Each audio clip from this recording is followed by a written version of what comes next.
Hola, ¿cómo están? Nuevamente Carolina Pacheco para seguir con el temario de nuestro curso de hidroelectrolítico. Hoy vamos a conversar de síndrome de secreción inapropiada de hormona antidiurética y de síndrome de pierde sal cerebral. Para partir, vamos a partir con síndrome de secreción inapropiada y en forma posterior con el síndrome de pierde sal y después un poquito las diferencias entre ambos. Lo primero es decir, ¿cierto?, que el síndrome de secreción inapropiada de hormona antidiurética es un trastorno del equilibrio del sodio y agua caracterizado por hiponatremia hipotónica y alteración de la excreción de agua en ausencia de insuficiencia renal, suprarrenal, tiroidea o cualquier estímulo reconocido para la hormona antidiurética, arginina, vasopresina o ADH. En otras palabras, es un trastorno que ocurre básicamente cuando hay un aumento de la hormona antidiurética en ausencia de los estímulos fisiológicos habituales, que es el aumento de la osmolaridad, así como la disminución de la volemia. Esta diapositiva es básicamente como para hacer como un recuerdo, ¿ya?, de la regulación de la osmolaridad y hablar un poquito también en forma general de la hormona antidiurética. Sabemos que a nivel hipotalámico existen hormoreceptores que ante un aumento de la osmolaridad plasmática regulan la secreción de la hormona antidiurética, así como también la sensación de la sed. Esta hormona antidiurética, también llamada arginina vasopresina, es un péptido que se sintetiza en el hipotálamo, básicamente los núcleos supraóptica y paraventricular, y que se almacena en la hipófisis posterior. Una vez que hay un aumento de la osmolaridad, que ya sabemos que es bastante fina, aumentos de 1 al 2%, o disminuciones de la volemia del 10 al 15%, se produce la secreción de la hormona para hacer su acción o unirse inicialmente al receptor B2 en el túbulo colector, y en forma secundaria, a través de los transportadores de agua aquaporina 2, aumentar la osmolaridad urinaria y aumentar la osmolaridad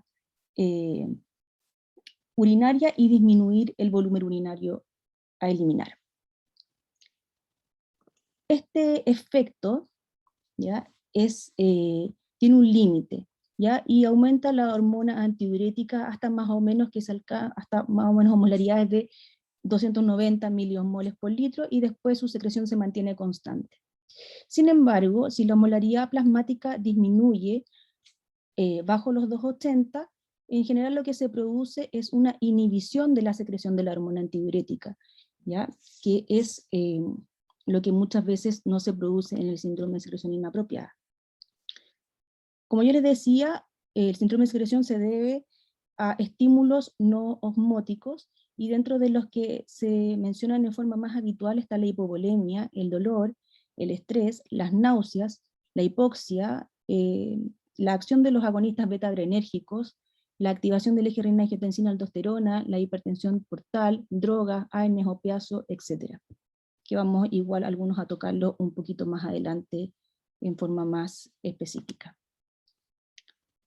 Por lo tanto, para que se produzca finalmente el síndrome de secreción inapropiada de hormona antidiurética, tienen que pasar varias cosas. Yo diría que inicialmente, ¿cierto?, hay un aumento por estímulos no osmóticos y no hipovolémicos, ¿ya?, donde hay un aumento persistente de la actividad de la hormona antidiurética, más ingesta de agua, lo que produce una retención de agua. Esto a su vez hace que disminuya la osmolaridad plasmática, así como también la concentración plasmática de sodio. Y en forma secundaria, uno lo que tiene es una expansión de volumen, ¿ya? Esto es detectado por el péptido natriurético atrial y produce finalmente una excreción de solutos, sodio y potasio, principalmente sodio, y por lo tanto hay una pérdida urinaria de sodio, con sodios urinarios que en general van más allá de los 40 milequivalentes por litro. Una persistencia, ¿cierto?, de este mecanismo, ¿ya?, de más o menos 1 a 2 semanas, conlleva a que se produce un estado de estabilidad, ¿ya? En la medida que hay ingesta de agua y de solutos similar a la perdida, ya se mantiene una cierta estabilidad. Sin embargo, cuando aumenta la ingesta de agua por sobre lo estimado, o hay un nuevo estímulo para aumentar la secreción de ADH, obviamente que se produce un desequilibrio de este estado. Por lo tanto, uno podría decir que el síndrome de secreción inapropiada puede deberse tanto a la administración o producción exógena o endógena de hormona antidiurética u otro agonista del receptor de vasopresina, como por ejemplo la desmopresina. Y a su vez que esta producción endógena puede ser ectópica, por ejemplo producida por un tumor, los tumores de células pequeñas a nivel pulmonar es un ejemplo, o eutópica, ¿ya? O sea, de la propia neurohipófisis. Y dentro de la producción eutópica, ya se ha mencionado en varias publicaciones, que uno pudiera dividirlo en 4 tipos diferentes de liberación anormal de hormona antidiurética.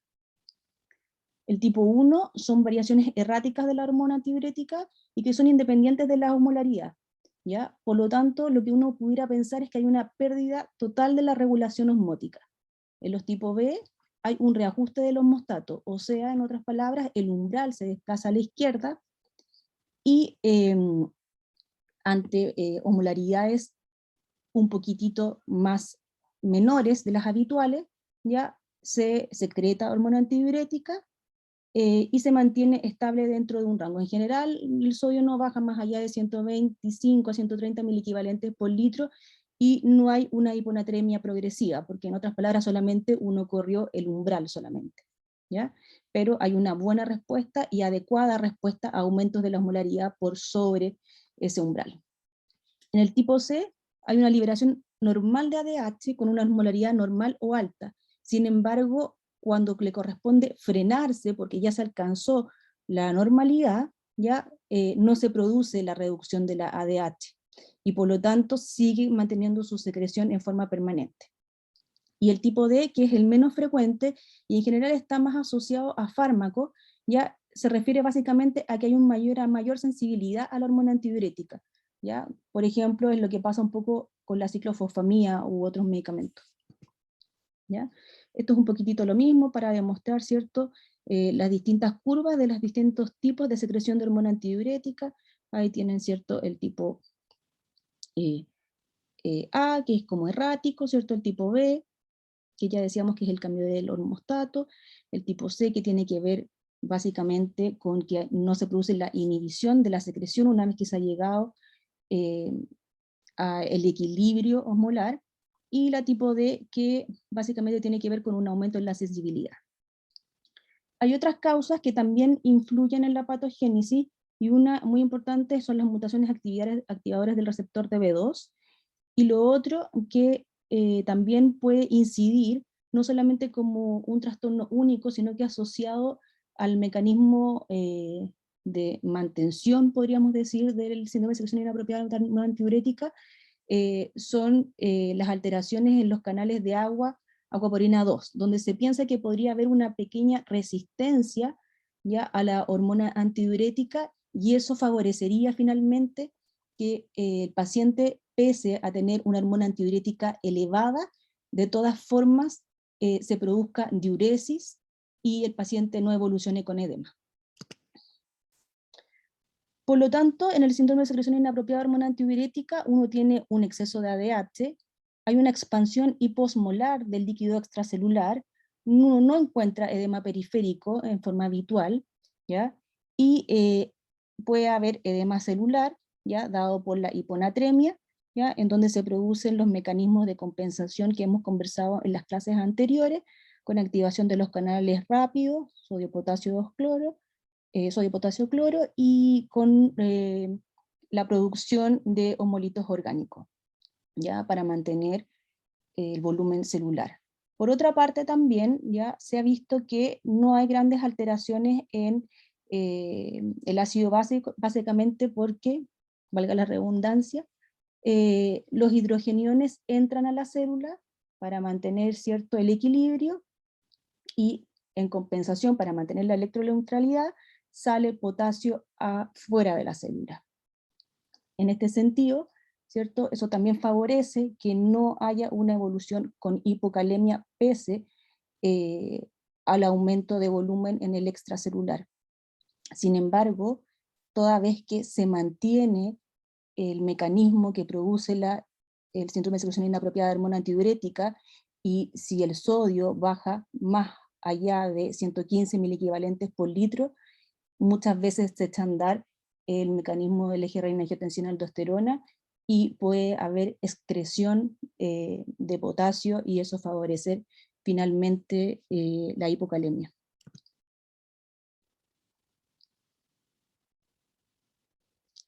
Dentro de las causas del síndrome de secreción inapropiada de hormona antidiurética, ¿cierto? Uno los podía dividir, ya dijimos, como los que son básicamente por aumento de la producción hipotalámica. Uno de los más importantes son los desórdenes neuropsiquiátricos. En pediatría, la más habitual, las infecciones, meningitis, encefalitis, TEC, vasculares, neoplasia, primarias o metastásicas, psicosis u otros, como por ejemplo el VIH, ¿ya? Que es una causa muy importante dentro de lo que es la patología de los adultos. El otro grupo importante dentro de los que aumentan la producción de ADH a nivel hipotalámico, ¿cierto? Son los medicamentos. Y una de las cosas que habitualmente usamos en pediatría ya son los bolos de ciclofosfamida. Esto básicamente puede desencadenar un síndrome de secreción inapropiada de hormona antidiurética porque hay un aumento de la sensibilidad al medicamento por parte de la ADH. Pero por otra parte también, como en general la ciclofosfamida produce cistitis hemorrágica, en general uno además lo acompaña de grandes aportes de volumen. Por lo tanto, tenemos como los factores de la tormenta perfecta, un aumento de la sensibilidad y además un aporte extra de agua. Así que ojo cuando uno deja ciclofosfamida intravenosa con el aporte de volumen y que eventualmente ese volumen ojalá sea isotónico al menos. ¿Ya? Otros medicamentos, la carbamazepina, la vincristina, ahí tenemos varios, mencionados entre otros la fluoxetina y la sertralina, que también lo ocupamos bastante en los niños un poquito más grandes.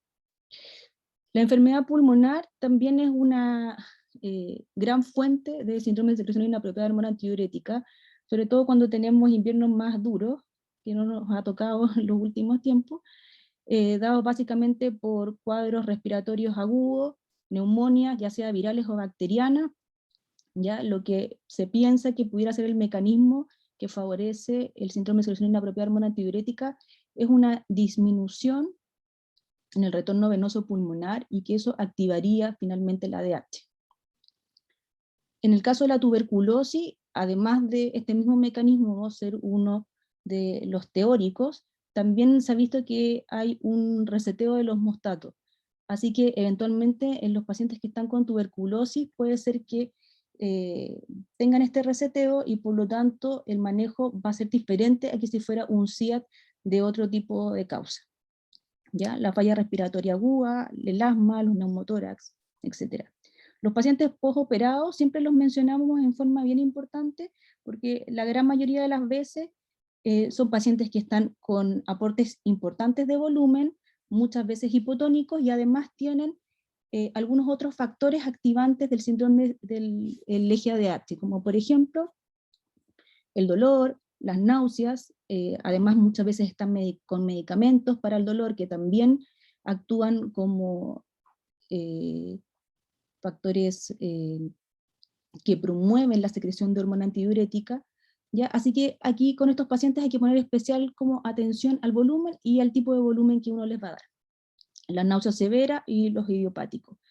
En el grupo de la producción ectópica, básicamente los carcinomas, como por ejemplo el que les mencioné recién, el carcinoma de células pequeñas, pulmonar, los medicamentos que potencian la acción de la ADH, básicamente la ciclofosfamida nuevamente aparece, la glopropamida, que es otro de los medicamentos mencionados en forma habitual, pero que no ocupamos tanto en pediatría.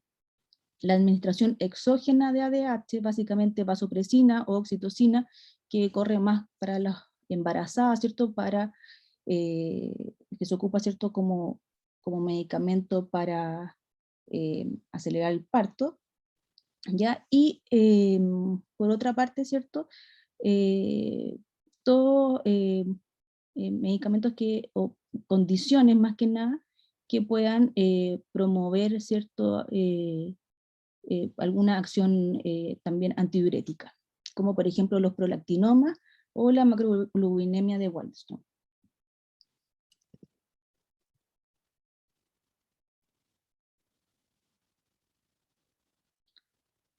Para hacer el diagnóstico, todavía ocupamos los criterios de Schwartz y Barter, que son del año 67, pero que todavía están 100% vigentes, y están 100% vigentes claramente porque están muy asociados a la fisiopatología de la enfermedad.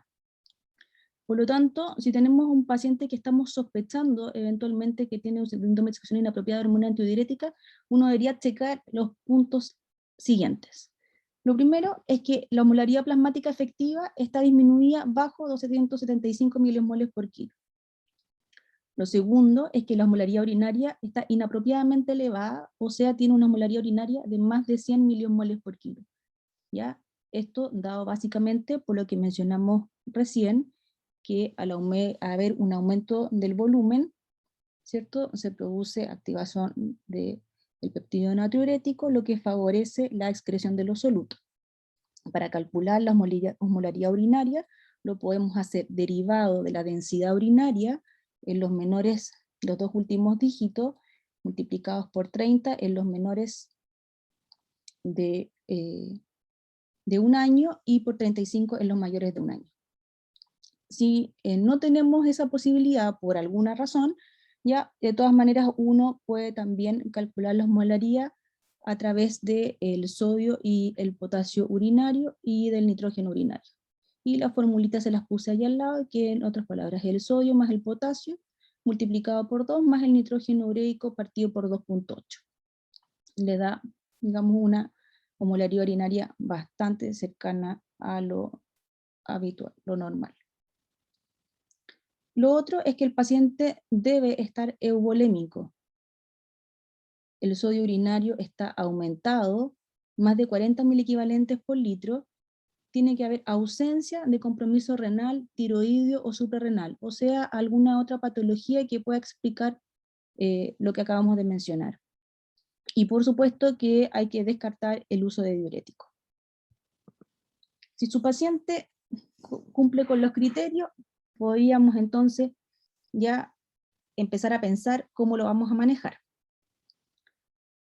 Desde el punto de vista de la clínica, la esfera neurológica es la más afectada, y depende de la severidad, también como de la velocidad de instalación de la hiponatremia. Por lo tanto, en hiponatremias de instalación rápida, en general, con sodios de 130 a 135 miliequivalentes por litro, básicamente uno puede tener cefalea, algo de irritabilidad, un poquito de disminución de la tensión, alteraciones de la marcha y depresión, ¿ya?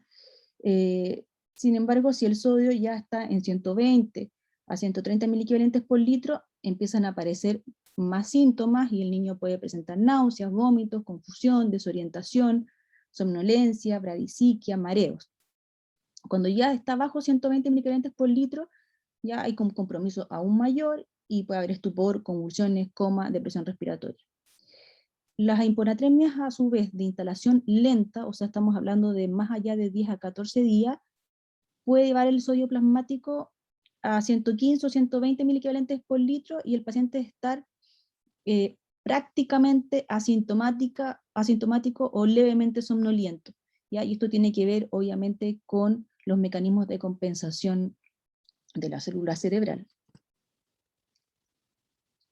Por lo tanto, el tratamiento también un poquito uno lo puede dividir si el compromiso ha sido agudo o crónico.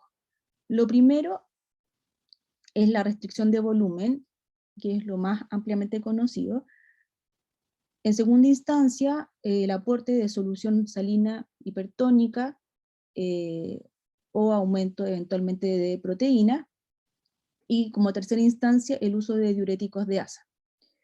En el manejo crónico, obviamente que también se mantiene la restricción de volumen, la dieta alta en sal o proteína, los diuréticos de asa, y se han mencionado otros como la demociclina o litium o la urea, pero en general estos últimos, por lo menos la demociclina y el litio, están más descritos en pacientes adultos, y lo que se piensa principalmente del litio es que entra en la célula del túbulo colector, se acumula intracelularmente, y esto produciría de alguna forma que haya una resistencia a la acción de la hormona antidiurética. Por lo tanto, como resumiendo, si uno tiene una hiponatremia asintomática, siempre el manejo es el mismo: cloruro de sodio al 3%, 3 cc por kilo, exactamente igual como la hiponatremia asintomática por déficit de volumen que vieron en la presentación anterior. ¿Ya? En cambio, si es que ya pasaron el bolo de cloruro de sodio, ¿ya? Y uno observa si hay un aumento o no de la diuresis, uno tiene que fijarse si hay una sobrecorrección de la natremia y controlar la natremia más o menos a las 2 horas. Si ustedes vieran que hay una sobrecorrección de la natremia, o sea que está subiendo mucho más rápido que los 6 a 8 mil equivalentes por litro en 24 horas, entonces eventualmente podrían aportar solo glucosado para disminuir la velocidad de la corrección.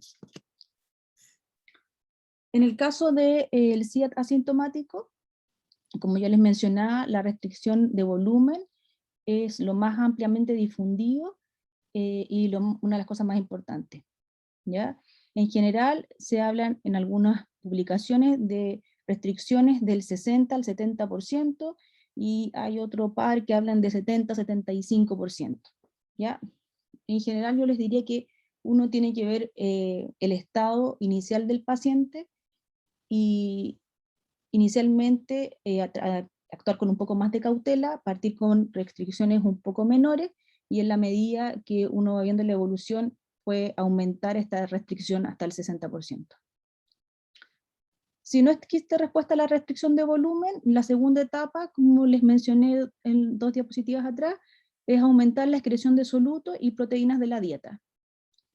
En otras palabras, aportar cloruro de sodio eventualmente, que es a lo que hacemos mano más frecuentemente, y lo otro eventualmente es hacer aportes de urea.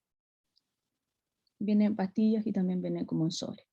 ¿Ya? De la urea, lo que se calcula para los niños es 0,2 a 1 gramo por kilo día, y si una vez que esto ya lo han instalado, aún el paciente les cuesta mucho controlar la hiponatremia, quizás siempre es bueno medir la osmolaridad urinaria. En general, cuando hay osmolaridades urinarias que son mayores a los 600 milimoles por litro, probablemente siempre se queden cortos con la restricción de volumen o incluso con el aporte de solutos o de proteínas en la dieta, y tengan que adicionar como tercera línea diuréticos de asa como la furosemida. ¿Qué es lo que hace finalmente el diurético de asa? Bloquea el transportador de sodio, potasio, cloro, y disminuye la capacidad de concentrar la orina. Al disminuir la capacidad de concentrar la orina, entonces ustedes se pueden acercar más a la osmolaridad urinaria, y con eso eliminar más volumen que solutos. Otra línea de manejo son los baptanes, que son súper prometedores, son antagonistas competitivos de los receptores de hormona antidiurética, o sea, B2. Los que están más estudiados son el tolvaptan, que es un antagonista de B2, y el conivaptan, que tiene acción en B1 y B2, y que lo que generan es un aumento en la excreción renal de agua libre, con una acción o inicio de acción más o menos a las 1 o 2 horas, así que las cosas que no es como muy para lo agudo, tienen una vía media de 5 a 14 horas, la administración es diaria, pero sí tienen como reacciones adversas la sed, la sequedad bucal, incluso la poliuria. Lo que sí es que se ha visto que con este medicamento no se produciría el efecto de desmilinización pontina. Aquí una tablita donde básicamente lo que muestra, ¿cierto?, son las constantes inhibitorias y la farmacocinética de los dos agonistas de la vasopresina que les mencioné recién, el conivaptán y el tolvaptán, ¿ya? Y aquí con esta constante inhibitoria ya habla de que entre más bajita está, quiere decir que tiene una mayor potencia inhibitoria, ¿ya? Por lo tanto, si ustedes ven acá, pareciera ser que en el receptor B2, por lo menos, el tolvaptán podría ser un poquito mejor en relación al conivaptán, ¿ya? No así en B1. Después tenemos aquí en la tablita la vía media, ¿cierto? La administración intravenosa, oral, el tiempo máximo de acuaresis después de la administración, ya que en el conivaptán son 2 horas y en el tolvaptán 2 horas, así que bastante similares. La unión a proteína, la biodisponibilidad oral, donde se produce el primer metabolismo, y la excreción urinaria, que es súper bajita en el conivaptán y un poquito más alta en el tolvaptán, pero de todas maneras igualmente baja. Estos medicamentos están aprobados su uso en pacientes adultos para el manejo de las hiponatremias euvolémicas e hipervolémicas, ¿ya? Cuando se usan en el CIAT se recomiendan básicamente cuando ya se ha echado manos a todas las medidas que conversamos con anterioridad. Se sugiere que no se administren con soluciones hipertónicas, restricción de agua, furosemía, o sea que uno le restringió el agua, le aumentó el aporte de solutos, de proteínas, le dejó urea, le agregó un diurético de asa, no hubo respuesta, uno saca todo y parte con los Faptan. Y no serían efectivos en la enfermedad renal crónica. Sin embargo, en pediatría aún no han sido aprobados, hay algunas publicaciones al respecto, pero básicamente en hiponatremias crónicas hipervolémicas, o sea, en insuficiencia cardíaca y en cirrosis, pero nada todavía que nos permita utilizarlo en forma amplia en la clínica. Bien, nuestro segundo gran tema de hoy es el síndrome pierde-sal cerebral, que fue descrito por primera vez en 1954 en un paciente con tumor cerebral. Inicialmente se le asoció más como asintomatología del síndrome de secreción inapropiada de hormona antidiurética. Sin embargo, al ver que se caracterizaba por hiponatremia, hipovolemia, excreción excesiva de sodio y tenía una diuresis muy aumentada, se pensó que claramente era una patología diferente.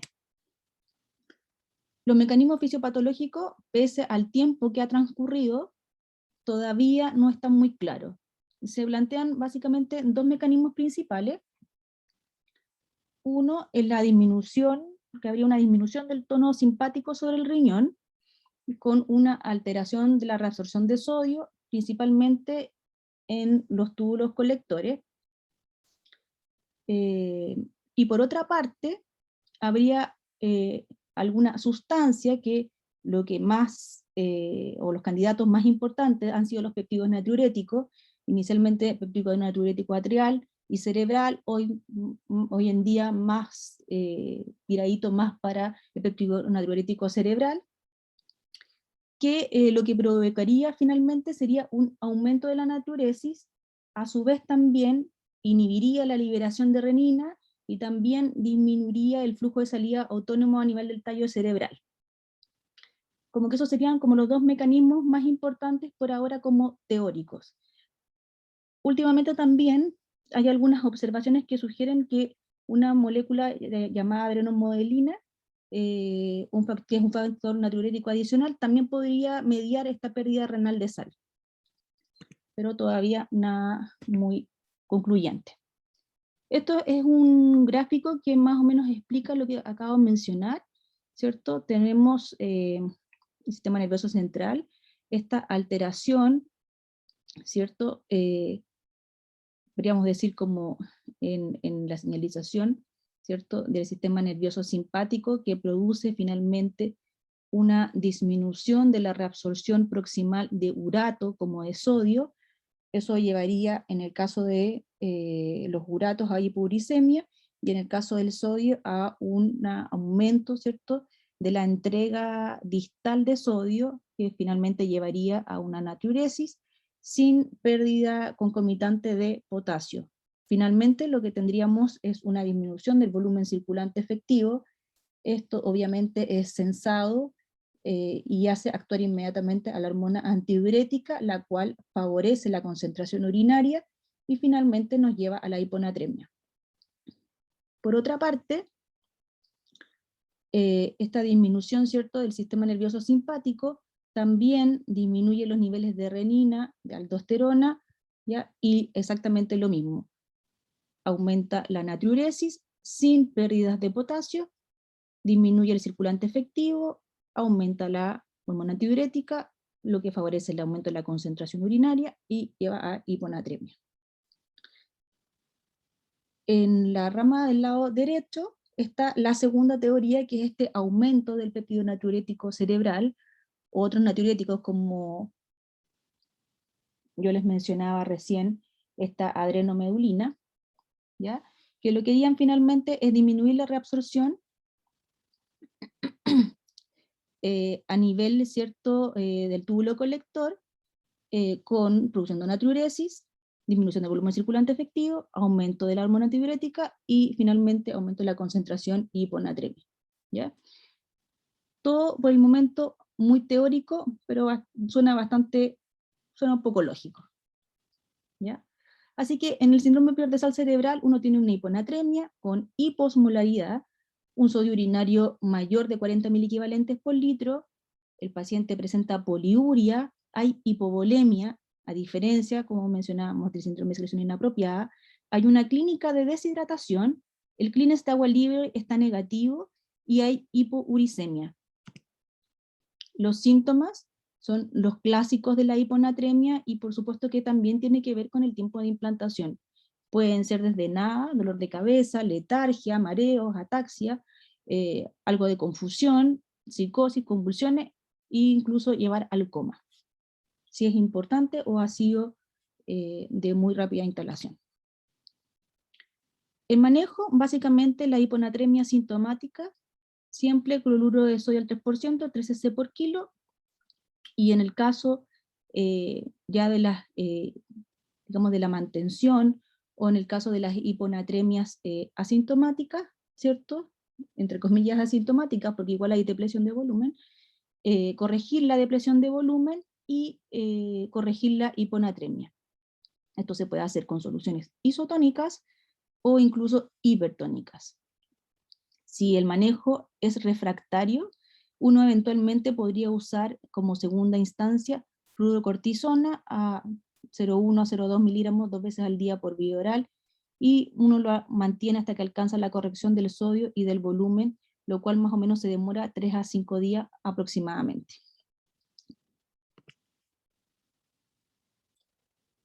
Dicho esto, ya aquí vamos a hablar un poquito de cómo diferenciar entre los dos síndromes. Cuando uno recién está estudiando, de repente se le hace cuesta arriba como diferenciar entre ambos. De hecho, hay algunas publicaciones que hablan que si esto no es un continuo, no es parte de lo mismo en distintos extremos de la evolución. También lo vamos a mencionar un poquito en un par de diapositivas más adelante. Sin embargo, si uno se va a la fisiopatología más básica, es bastante más fácil entenderlo y ver las diferencias que son bien evidentes. Entonces aquí tenemos este cuadro que diferencia la hiponatremia entre la hiponatremia hipovolémica, que en general es por una disminución del volumen circulante efectivo, hay un aumento de la vasopresina con retención de agua, y eso finalmente llevar a la hiponatremia. Estamos hablando en forma bien grosera y macro, ¿ya? En cambio, en el síndrome de secreción inapropiada de hormona antidiurética, lo que tenemos es un aumento de la vasopresina no fisiológica, lo que produce una retención de agua, expansión de volumen, ¿cierto? La expansión de volumen, como dijimos, activa, ¿cierto?, la secreción de soluto, y eso finalmente, la expansión más la hiponatremia, conlleva a un síndrome de secreción inapropiada de hormona antidiurética. Y finalmente, el síndrome de pierde sal cerebral, en donde lo que tenemos en forma principal son pérdidas renales de sodio, lo que lleva en forma secundaria a una depresión de volumen aumenta la vasopresina, se mantiene un poquito de depresión de volumen, más la hiponatremia, dado por, obviamente, el efecto de la vasopresina.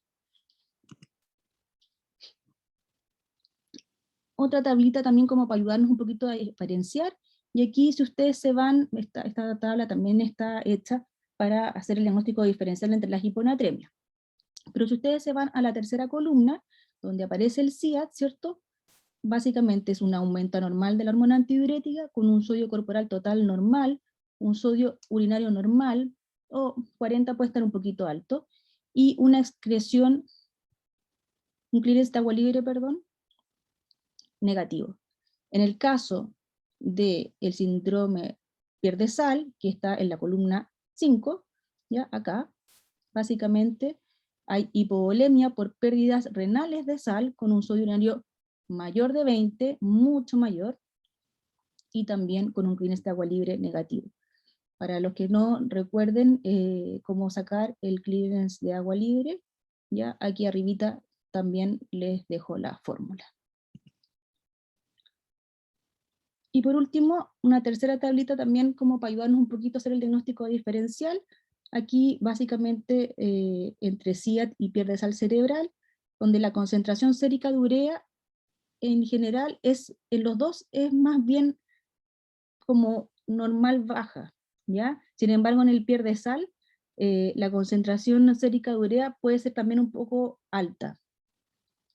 La concentración sérica de ácido úrico sí que es baja en ambas, y el volumen urinario es normal abajo en el SIAD, y versus el pierde sal que tiene una gran diuresis. La concentración de sodio urinario, como muy bien dice, ¿cierto?, los criterios diagnósticos, en general más de 40, aquí aparece como más de 30.000 equivalentes por litro, más de 40, pero en el pierde sal es muchísimo más que eso. La presión arterial es normal en el SIAD, y en el pierde sal puede estar normal, pero en general puede haber hipotensión ortostática, básicamente por la deshidratación, y la presión venosa central normal, y baja en el pierde sal por lo mismo que acabo de mencionar. Ahora, como yo les decía, hay algunos que han hecho como, han puesto como en duda un poco la continuidad de estos dos síndromes dentro de un mismo espectro, ¿ya? Entonces, por ejemplo, en esta publicación del Critical Care Medicine, el 2002, mencionan como si la secreción mejorada de hormona antidiurética, de péptido natriurético atrial y cerebral en los trastornos cerebrales siempre es inapropiada, o quizás podría haber un propósito fisiológico para esta secreción en los trastornos cerebrales. Porque lo que se ha visto es que los péptidos natriuréticos, por su efecto renal, podrían ayudar a disminuir la presión intracraneal, y por su efecto vasodilatador pudieran ayudar a prevenir el vasoespasmo. A su vez, la secreción inapropiada de péptidos natriuréticos produce hipovolemia, lo que podría exacerbar el vasoespasmo, y la ADH podría contrarrestar este efecto. Por lo tanto, la secreción de la hormona antidiurética, el péptido natriurético atrial y cerebral, podría ser de alguna forma un círculo regulador común en el que el SIAD y el síndrome de pierde sal cerebral serían los extremos de un sistema equilibrado en que las transiciones entre ambos son fluidas, ¿ya? Esto siempre ha quedado como dando un poquito como vuelta, sin embargo, los estudios todavía nada hace vislumbrar que esto sea así. Pero de todas maneras, uno puede pensarlo por ahora. Espero que les haya sido de utilidad la clase, que la hayan disfrutado. Nos vemos.